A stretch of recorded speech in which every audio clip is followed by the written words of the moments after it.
Hi traders. இன்னைக்கு நம்ம பார்க்க போற டாபிக் லிக்விடிட்டி. ஸ்மார்ட் மணி கான்செப்ட்ஸ்ல லிக்விடிட்டி ரொம்ப ரொம்ப இம்பார்ட்டன்ட் ரோல் ப்ளே பண்ணுது. நிறைய டைம் நீங்க அப்சர்வ் பண்ணியிருப்பீங்க. நீங்க கரெக்டா என்ட்ரி எடுத்திருந்தாலும் பிரைஸ் உங்க ஸ்டாப் லாஸை ஹிட் பண்ணிட்டு போய் உங்க டார்கெட்டையும் ஹிட் அடிச்சிரும். இதுக்கெல்லாம் என்ன ரீசன்ங்கிறத இந்த வீடியோல டீட்டெயில்டா பார்க்கலாம்.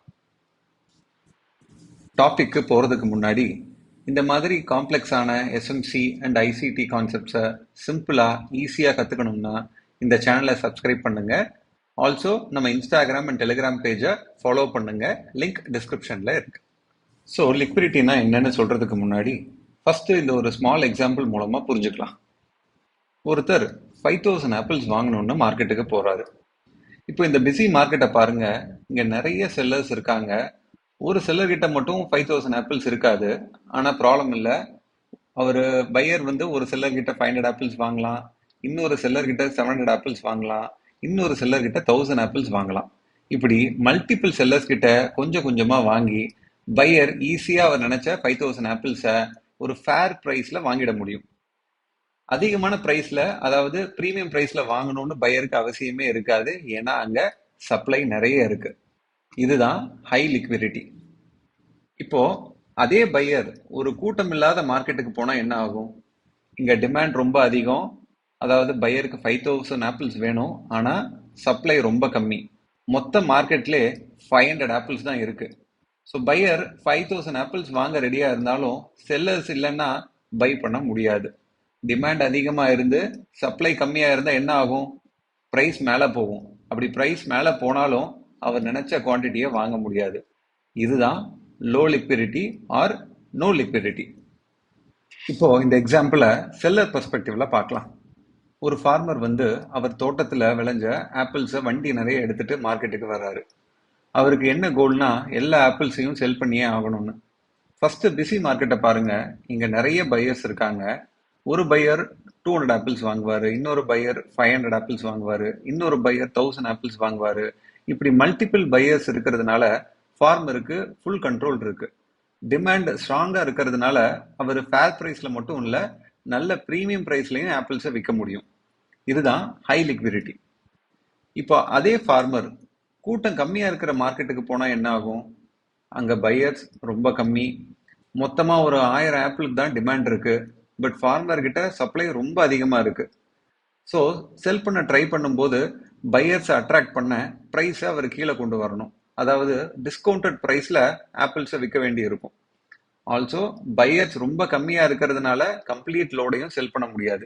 ஏன்னா அங்க லோ லிக்விடிட்டி இருக்குன்னு அர்த்தம். லிக்விடிட்டினா சிம்பிளா சொன்னா மார்க்கெட்ல நீங்க பிளேஸ் பண்ற ஒவ்வொரு பை ஆர்டருக்கும் மேட்சிங் செல் ஆர்டர் இருக்கணும். அதே மாதிரி ஒவ்வொரு செல் ஆர்டருக்கும் மேட்சிங் பை ஆர்டர் இருக்கணும். அப்பதான் எக்ஸிகியூஷன் எந்த ஒரு பிரைஸ் ஜம்பும் ஸ்லிப்பும் இல்லாம ஸ்மூத்தா எக்ஸிக்யூட் ஆகும். இது இருந்தாதான் நம்ம ஆர்டர் நம்ம எக்ஸ்பெக்ட் பண்ண பிரைஸ் கிட்டேயே ஈஸியா ஃபில் ஆகும். இப்போ ஹை லிக்விடிட்டி இருக்கிற மார்க்கெட்னா என்ன அட்வான்டேஜ்னு பார்ப்போம். ஹை லிக்விடிட்டி இருந்தா மார்க்கெட்ல பையர்ஸும் செல்லர்ஸும் நிறைய இருப்பாங்க. அதனால நீங்க நிறைய குவான்டிட்டியில மார்க்கெட் ஆர்டர் வச்சாலும் ஆர்டர் ரொம்ப ஸ்லிப்பேஜ் இல்லாம ஆல்மோஸ்ட் சேம் பிரைஸ்ல எக்ஸிக்யூட் ஆகும். இந்த சார்ட்டை பார்த்தா தெரியும். நம்ம பிளேஸ் பண்ண குவான்டிட்டி பெருசா இருந்தாலும் மார்க்கெட் ஆர்டர் கரெக்டா எக்ஸ்பெக்டட் பிரைஸ் கிட்ட ஸ்லிப்பேஜ் இல்லாம ஆர்டர் விழுந்திருக்கு.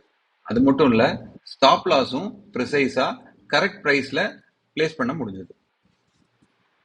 மார்க்கெட் ஆர்டர் மட்டும் இல்ல, ஹை லிக்விடிட்டி இருக்கிற மார்க்கெட்ல நீங்க லிமிட் ஆர்டரும் கரெக்டா பிளேஸ் பண்ண முடியும். ஃபார் எக்ஸாம்பிள், இந்த சார்ட்ல பார்த்தா சப்போர்ட் லெவல்ல ஒரு பை லிமிட் ஆர்டர் பிளேஸ் பண்ணியிருக்கோம். பிரைஸ் அந்த சப்போர்ட் கிட்ட வரும்போது லிமிட் ஆர்டர் ப்ராப்பரா எக்ஸிக்யூட் ஆகிறதுக்கு அதிக வாய்ப்பு இருக்கு.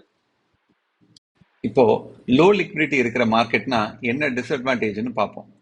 லோ லிக்விடிட்டி இருந்தா மார்க்கெட்ல பையர்ஸும் செல்லர்ஸும் கம்மியா இருப்பாங்க. அதனால நீங்க மார்க்கெட் ஆர்டர் வச்சாலும் ஆர்டர் எக்ஸ்பெக்டட் பிரைஸ்ல எக்ஸிக்யூட் ஆகாம கொஞ்சம் மேல கீழேன்னு ஜம்ப் ஆகும். இதுதான் ஸ்லிப்பேஜ்னு சொல்லுவாங்க.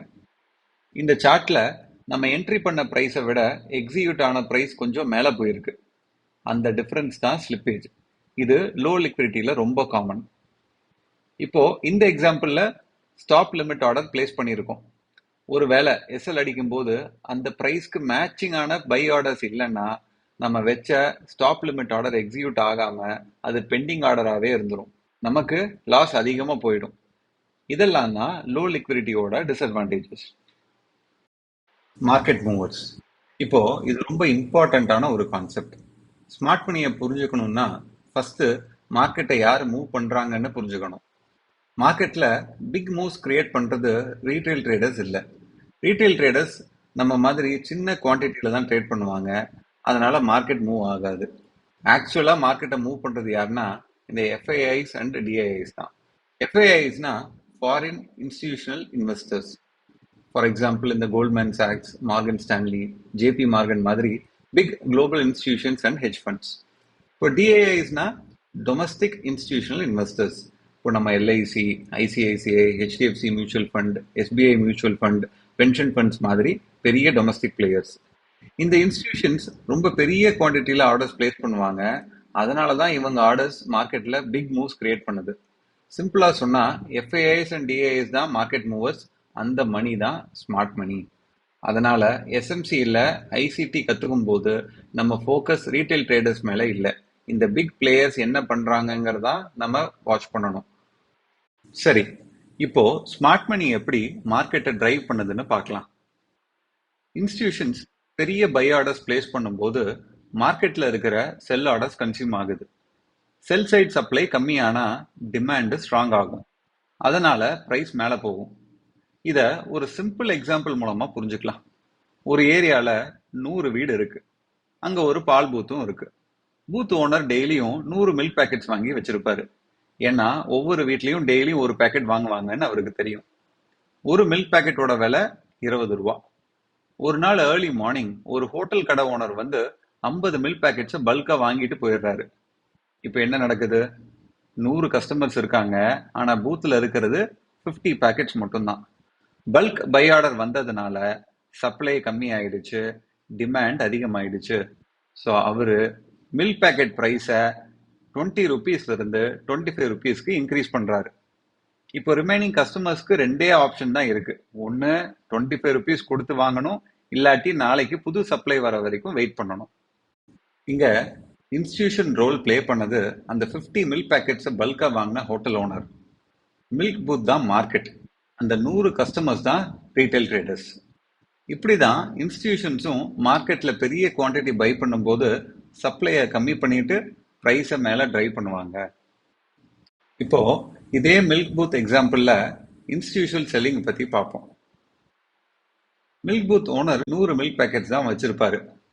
ஒரு நாள் அவரோட மில்க் சப்ளையர் வந்து இன்னைக்கு எக்ஸ்ட்ரா 50 மில்க் பேக்கெட்ஸ் இருக்கு, இதெல்லாம் நீங்களே செல் பண்ணி கொடுங்கன்னு கொடுத்துட்டு போயிடுறாரு. இப்போ பூத்ல டோட்டலா 150 மில்க் பேக்கெட்ஸ் இருக்கு, ஆனா பையர்ஸ் சேம் தான், அதே 100 வீடு 100 கஸ்டமர்ஸ். ஸோ சப்ளை அதிகம், டிமாண்ட் சேம்.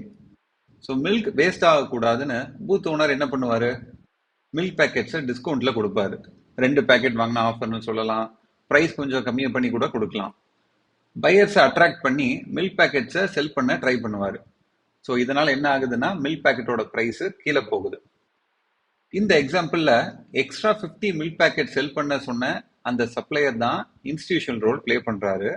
மில்க் பூத் தான் மார்க்கெட்டு, அந்த 100 கஸ்டமர்ஸ் தான் ரீட்டைல் ட்ரேடர்ஸ். இப்படிதான் இன்ஸ்டிடியூஷனும் மார்க்கெட்ல பெரிய குவான்டிட்டியை செல் பண்ணும்போது சப்ளையை அதிகம் பண்ணிட்டு பிரைஸை கீழே டிரைவ் பண்ணுவாங்க. ஸோ இப்போ மார்க்கெட்ல பிரைஸ் ஏன் மேல போகுது, ஏன் கீழே போகுதுன்னு தெளிவா புரிஞ்சிருக்கும்னு நினைக்கிறேன். இப்போ பிராக்டிக்கலா மார்க்கெட்ல எப்படி எஸ்எல் ஹண்ட் நடக்குதுன்னு பார்ப்போம். அதுக்கு முன்னாடி ரீட்டைல் ட்ரேடர்ஸ் எப்படி ட்ரேட் பண்ணுவாங்கன்னு ஃபர்ஸ்ட் புரிஞ்சுக்கலாம். இந்த சார்ட்ல பார்த்தா பிரைஸ் மல்டிபிள் டைம்ஸ் சப்போர்ட்ல பவுன்ஸ் ஆகுது. அதை பார்த்துட்டு நிறைய ரீட்டைல் ட்ரேடர்ஸ் கான்ஃபிடென்ட்டா பை பண்ணுவாங்க. பை பண்ண அப்புறம் சப்போர்ட் கீழே எஸ்எல் வைப்பாங்க. அதாவது நிறைய செல் ஸ்டாப் லாஸ் ஆர்டர்ஸ் வச்சிருப்பாங்க. இந்த எஸ்எல் ஆர்டர்ஸ்லாம் தான் செல் சைட் லிக்விடிட்டின்னு சொல்லுவோம். இப்போ இன்ஸ்டிடியூஷன்ஸ் வந்து பை பண்ணணும்னா அவங்களுக்கு என்ன வேணும்? செல் ஆர்டர்ஸ் வேணும். அந்த செல் ஆர்டர்ஸ்லாம் எங்க இருக்கு? ரீட்டைலோட எஸ்எல்ல இருக்கு. ஸோ இன்ஸ்டிடியூஷன்ஸ் என்ன பண்ணுவாங்கன்னா ப்ரைஸை கொஞ்சம் சப்போர்ட் கீழே புஷ் பண்ணுவாங்க. ரீட்டைல் ட்ரேடர்ஸோட எஸ்எல் ஹிட் ஆகும். எஸ்எல் ஹிட் ஆகும்போது ரீட்டைல் ட்ரேடர்ஸோட செல் ஆர்டர்ஸ் ட்ரிகர் ஆகும். இதுதான் sell side liquidity hunt or liquidity sweep. அந்த செல் ஆர்டர்ஸ்ல தான் இன்ஸ்டிடியூஷன்ஸ் பெரிய குவான்டிட்டி பை பண்ணுவாங்க. செல் சைட் சப்ளை கன்சியூம் ஆகும்போது டிமாண்ட் ஸ்ட்ராங் ஆகும், அதனால பிரைஸ் மேல போகுது. இந்த சார்ட்ல பிரைஸ் மல்டிபிள் டைம்ஸ் ரெசிஸ்டன்ஸ்ல ரிஜெக்ட் ஆகுது. அதை பார்த்துட்டு ரீட்டைல் ட்ரேடர்ஸ் கான்ஃபிடென்ட்டா செல் பண்ணுவாங்க. செல் பண்ண அப்புறம் ரெசிஸ்டன்ஸ் மேல எஸ்எல் வைப்பாங்க. அதாவது நிறைய பை ஸ்டாப் லாஸ் ஆர்டர்ஸ் வச்சிருப்பாங்க.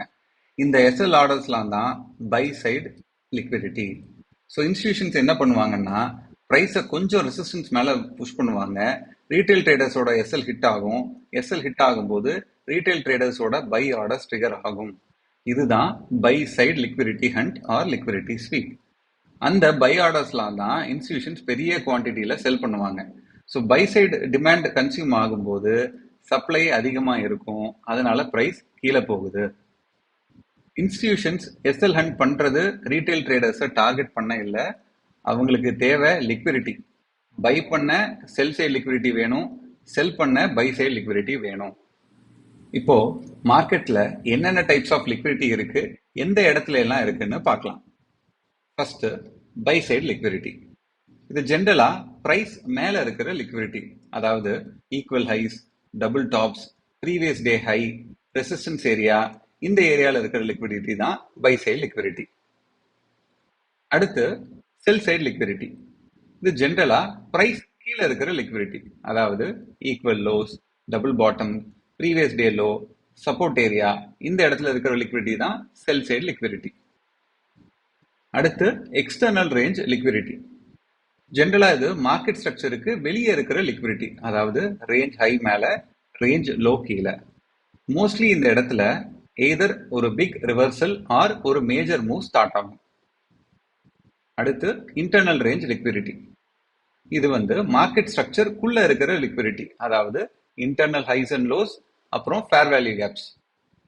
மோஸ்ட்லி இந்த இடத்துல புல் பேக் கொடுத்துட்டு ட்ரெண்ட் கண்டினியூ ஆகும். அடுத்து செஷன் பேஸ்டு லிக்விடிட்டி.